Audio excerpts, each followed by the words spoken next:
ஹல்லேலூயா ஸ்தோத்திரம். தினம் நடக்கும் சம்பவம். வீட்டோடு மாப்பிள்ளை. ஆமாங்க, வீட்டோடு மாப்பிள்ளை.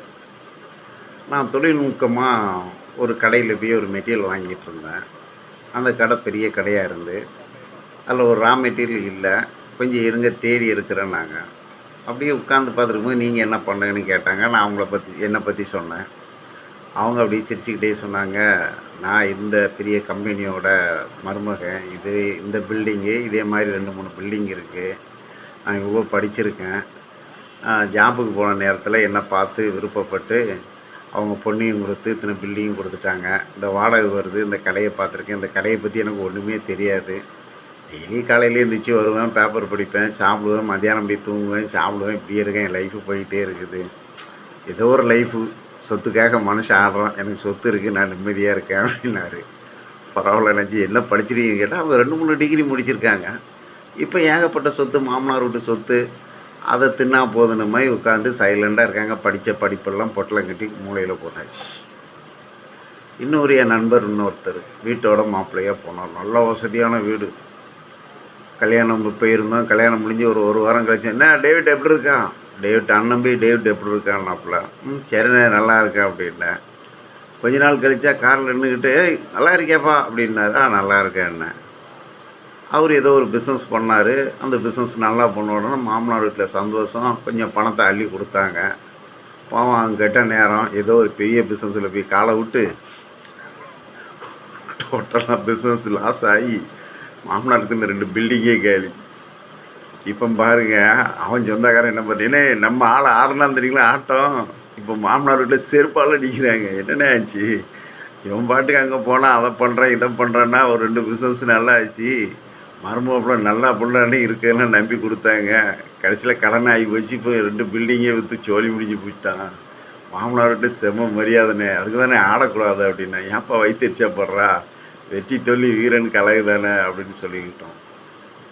ஸோ இது வீட்டோட மாப்பிள்ளையாக போகிறவங்க. ஆமாங்க, பைபிள் ஒரு வார்த்தை சொல்லுது, ஒரு கிளாஸ் தண்ணீர் கொடுத்தால் அதன் பலனை அனுபவிமால் போகிறதில்லை. கர்த்தாவே கல்லான இதயத்தை எடுத்து போட்டு சதையான இதயத்தை தாரும். கல்லான இதயத்தை எடுத்து போட்டு சதையான இதயத்தை தாரும். நீர்க்கால்கள் ஓரமாய் நடப்பட்ட மரமாயிருப்பாய். நீ கால் வைக்கும் தேசம் ஆசீர்வதிக்கப்படும். என்னென்னு பார்க்குறீங்களா? இந்த வயசில் ஒரு 18 வயசுலேருந்து 25 வயசுக்குள்ளே பெரும்பாலும் கல்யாணம் ஆகிடுங்க. வசதி இருக்கிறவங்க, வசதி இல்லாதவங்க எல்லாத்துக்குமே கல்யாணம் ஆகிட்டே இருக்கும். திடீர்னு சிலவங்களுக்கு பார்த்தீங்கன்னா, பையன் ரொம்ப அழகாக படித்து ஒரு நல்ல உத்தியோகத்தில் இருந்தால் அவனை தேடி எங்கள் வீட்டுக்கு மாப்பிள்ளையாக வந்திருக்குன்னு பல சொந்தங்கள் கேட்குதும்.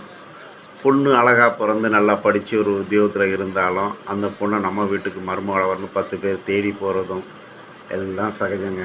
கல்யாணம் வான வேடிக்கை கோடிக்கணக்கில் செலவு பண்ணி, ஆயிரக்கணக்கில் செலவு பண்ணி கல்யாணத்தை ஜம்முன்னு முடிச்சிருந்தாங்க. இந்த நாள் வசனம் சொன்னோம் இல்லையா, நீ கால் வைக்கும் தேசம் ஆசீர்வதிக்கப்படும். இந்த 25 வயசில் கல்யாணம் ஆனதுக்கு பிறகு அவங்க சம்பாதிக்கிற சம்பாத்தியத்தை அவங்களே ஆடம்பரமாக செலவு பண்ணி அவங்கக்கிட்ட சொந்தம் வந்தன்னு உதவி கேட்டு வரும்போது அவங்களுக்கு கொடுத்தும் கொடுக்காமையும் சண்டையை போட்டு குடும்பங்கள் பிஞ்சிக்கிட்டே கிடக்கும். அவங்க வருமானமே அவங்களுக்கு பத்தாமல் சண்டை போட்டு சண்டைன்னே இருந்துக்கிட்டு இருக்கும். இப்படிப்பட்ட உலகத்தில் ஒரு குடும்பத்தை பார்த்தேங்க. நாங்கள் ஒரு ஸ்டாலில் வியாபாரம் பண்ணிக்கிட்டு இருக்கோம். நான் ஏற்கனவே ஒரு வீடியோவிலையும் சொல்லியிருக்கேன். அதில் ஒரு அக்கா தம்பி ஃபர்னிச்சர் பர்ச்சேஸ் பண்ணிக்கிட்டு இருந்தாங்க. ஒரு காஸ்ட்லியான பொருள் இருக்குது, பக்கத்தில் விலை கம்மியானது இருக்குது. அவங்க அக்கா அந்த விலை கம்மியானதை எடுத்தாங்க. தம்பி இருந்துகிட்டு சொன்னான், அக்கா அது வேண்டாம் இதை எடுத்துக்காக்கா அப்படின்னாப்புல. அந்த அக்கா சொன்னாங்க, இல்லை செல்லம், உனக்கு கல்யாணம் வச்சுருக்கு, செலவுலாம் அதிகமாக இருக்குமே, அதனால தான்க்கா சொல்கிறேன், எனக்கு கல்யாணம் ஆக போகுது, நீ காஸ்ட்லியான பொருளை எடுன்னா. அவங்க முழிச்சாங்க. அக்கா உங்கள் தியாகத்தை பற்றி எனக்கு தெரியுங்க்கா. உங்களை கல்யாணம் பண்ணி கொடுக்கும்போது நம்ம வீட்டில் வறுமைக்கு மத்தியில் தான் உங்களை மாமாவை கல்யாணம் பண்ணி கொடுத்தோம். உங்களுக்கு 22 வயசு, மாமாவுக்கு 25 வயசு. இந்த 22-25 வயசில் கல்யாணம் ஆகி அவங்கவுங்க எப்படியோ வரவுக்கு மேலே செலவு பண்ணி இருப்பாங்க. ஆனால் நீங்கள் மட்டும் என்ன பண்ணீங்க, எங்களையும் பார்த்தீங்க, மச்சான் வீட்டையும் பார்த்தீங்க. கல்லான இதயத்தை எடுத்து போட்டு சதையான இதயமாக வாழ்ந்தீங்க. உங்கள் பிள்ளையும் வளர்த்தீங்க. வறுமையில் காலையிலே எந்திரிச்சு அதிகாலையிலே சாப்பாடு பொங்கிருவீங்க. புளியங்காயை பறித்து அதில் வெரைட்டியாக டிஃப்ரெண்ட் பண்ணுவீங்க. புளிய இலையை பறித்து வெரைட்டி பண்ணுவீங்க. பப்பாளிக்காயை பறித்து விளம்பி பண்ணீங்க. மழை காலத்தில் மழைக்கல முட்டை காளானை பறித்து வகைப்பீங்க. எங்களுக்கு ஸ்கூலுக்கு போகிற நேரங்கள்லாம் காலையில் சுடுசோறு கொடுப்பீங்க. மத்தியானம் சாப்பாடு, நைட்டு சாப்பாடு ஆரோக்கியமாக கொடுத்துக்கிட்டு உங்கள் வரவுக்குள்ளே செலவு பண்ணி நாளைக்கு இந்த பிள்ளைகள் வளருன்ட்டு எங்களை வளர்த்தீங்கக்கா. நாங்கள் நீர்க்கால்கள் ஓரமாய் நடப்பட்ட மரத்தை போல் நான், என் தங்கச்சி, மாமாவுடைய சொந்தக்காரங்க எல்லாரும் வளர்ந்தோம். எங்கள் வயசில் வர்ற ஆசைகளை எல்லாம் ஒரு குருவாக இருந்து எங்களை தட்டி தட்டி வளர்த்தீங்க. உங்களுக்குன்னு எதுவும் சேர்த்துக்காம நீங்கள் மாமா நம்ம வீட்டில் கால் வைத்த நேரம் நம்ம வீடு ஆசீர்வதிக்கப்பட்டுச்சு. மாமாவை பார்த்த நம்ம அப்பா சிகரெட்டு குடிக்கிறத நிப்பாட்டிட்டாங்க. மாமாவை பார்த்தாலே நம்ம அம்மா மரியாதை கொடுத்தாங்க. நம்ம குடும்பமே மரியாதை கொடுத்தது. அதே மாதிரி ஒன்றை பார்த்த அவங்க மாமனார் குடியை நிப்பாட்டிட்டாரு. எவ்வளோ ஆரோக்கியமாக இது எங்கேயோ ஒரு நடக்கிற குடும்பங்க்கா. உனக்கு நான் கடைசி வரைக்கும் உன்னை மாதிரியும் மாமா மாதிரியும் நான் வாழணும்னு ஆசைப்பட்றேன்.